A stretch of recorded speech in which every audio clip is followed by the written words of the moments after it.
तो बच्चों अस्सलाम वालेकुम। मैं हूं कामरान चौधरी और आप देख रहे हैं केमिस्ट्री विद कामरान चौधरी। आज के लेक्चर में हम लोग देखने जा रहे हैं कि आप किसी भी फिज़िकल क्वांटिटी की डायमेंशन कैसे राइट करते हैं। स्टेप बाय स्टेप आपको बताऊंगा। यहाँ पे मैं आपको एग्जांपल दूंगा एक्सेलरेशन की कि सपोज़ अगर आपको कोई भी एक फ़िज़िकल क्वांटिटी दे दी जाती है और उसका आपको पूछा जाता है कि भाई इसकी जो है ना डायमेंशन राइट करें, तो आपने किन स्टेप्स को फॉलो करके डायमेंशन राइट करनी होती है। तो हम आज के लेक्चर में ना एक्सेलरेशन की एग्जांपल लेकर चलेंगे। ठीक है, लेक्चर को आपने पूरा देखना है, स्टेप बाय स्टेप जो है बहुत डिटेल के साथ अच्छे से समझाऊंगा और उम्मीद है लेक्चर एंड होने के बाद आपको बहुत अच्छे से समझ आ जाएगा कि किसी भी फिज़िकल क्वांटिटी की डायमेंशन को आप कैसे राइट कर सकते हैं।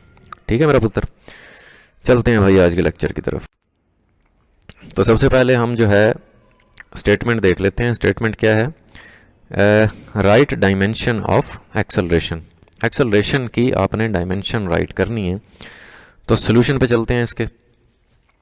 अच्छा, जो सबसे पहला स्टेप आपने करना है वो क्या होता है? सबसे पहले तो आप एक्सेलरेशन का फार्मूला राइट करेंगे।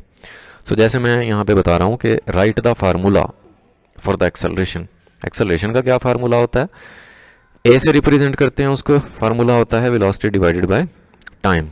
ठीक है, तो ये आपने फार्मूला लिख लिया। अब किसी क्वेश्चन में वो आपको डायरेक्टली फार्मूला दे देगा, तो ये स्टेप आपने स्किप कर देना है। ठीक है, अब यहाँ पे तो सिंपली आपने देखा ना स्टेटमेंट में कि उसने इतना लिखा हुआ है कि एक्सेलरेशन की डायमेंशन को राइट करें।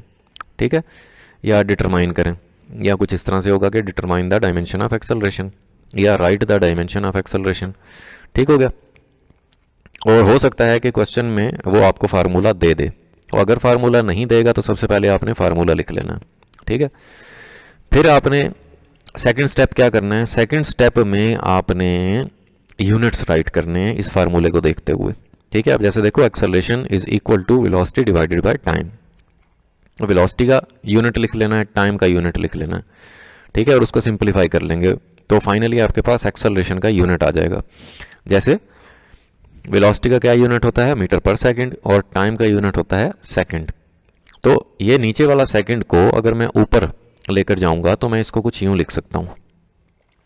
ठीक है, कि ये वेलोसिटी का यूनिट आ गया मीटर पर सेकंड, और ये नीचे टाइम वाला जो सेकंड है ये ऊपर जाकर सेकंड इनवर्स हो गया। ठीक है, तो ओवरऑल यूनिट क्या हो जाएगा? मीटर पर सेकंड स्क्वायर। ठीक है, क्योंकि देखो बेस सेम हो तब पावर्स ऐड हो जाती हैं, तो -1 एंड -1, तो ये कितना हो गया? -2 हो गया। सो फाइनली आपने ये एक्सेलरेशन का फार्मूला राइट कर लिया। अब आपने क्या करना है? स्टेप 3 पे जाना है, जिसमें हम अब डायमेंशन राइट करेंगे। ठीक है, इस एक्सेलरेशन के यूनिट्स को देखते हुए। ठीक है, तो उसके लिए आपको बेसिकली ना जो बेस क्वांटिटीज़ हैं उनकी डायमेंशंस का पता होना चाहिए। जैसे ये 7 बेस क्वांटिटीज़ होती हैं: length, mass, time, electric current, temperature, intensity of light and amount of substance.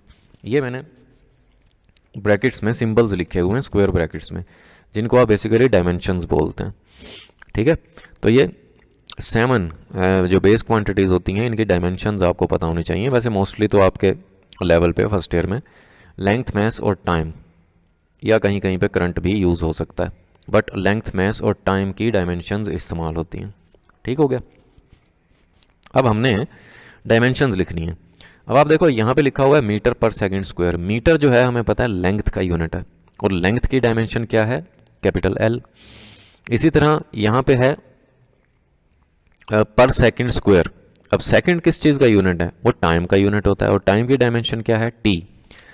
ठीक है, तो फाइनली मीटर जो कि लेंथ का यूनिट है उसकी जगह पे हमने एल लिख लिया, और सेकंड जो कि बेसिकली टाइम का यूनिट है उसकी जगह पे हमने टी लिख लिया, और ये -2 ऊपर वैसे ही आ गया। तो फाइनली ये आपने एक्सेलरेशन की डायमेंशन राइट कर ली। ठीक है, सो इन स्टेप्स को बेसिकली फॉलो करना होता है किसी भी फिजिकल क्वांटिटी की डायमेंशन को लिखने के लिए। तो होपफुली ਤੁਹਾਨੂੰ ਚੰਗੀ ਤਰ੍ਹਾਂ ਲੈਕਚਰ ਸਮਝ ਆ ਗਿਆ ਹੋਵੇਗਾ। ਫਿਰ ਵੀ ਜੋ ਤੁਹਾਡਾ ਕੋਈ ਕੁਐਸਚਨ ਹੈਗਾ ਤੇ ਥੱਲੇ ਕਮੈਂਟ ਸੈਕਸ਼ਨ ਵਿੱਚ ਪੁੱਛ ਲਓ। ਮੈਨੂੰ ਦਿਓ ਇਜਾਜ਼ਤ। ਅੱਲਾ ਹਾਫਿਜ਼।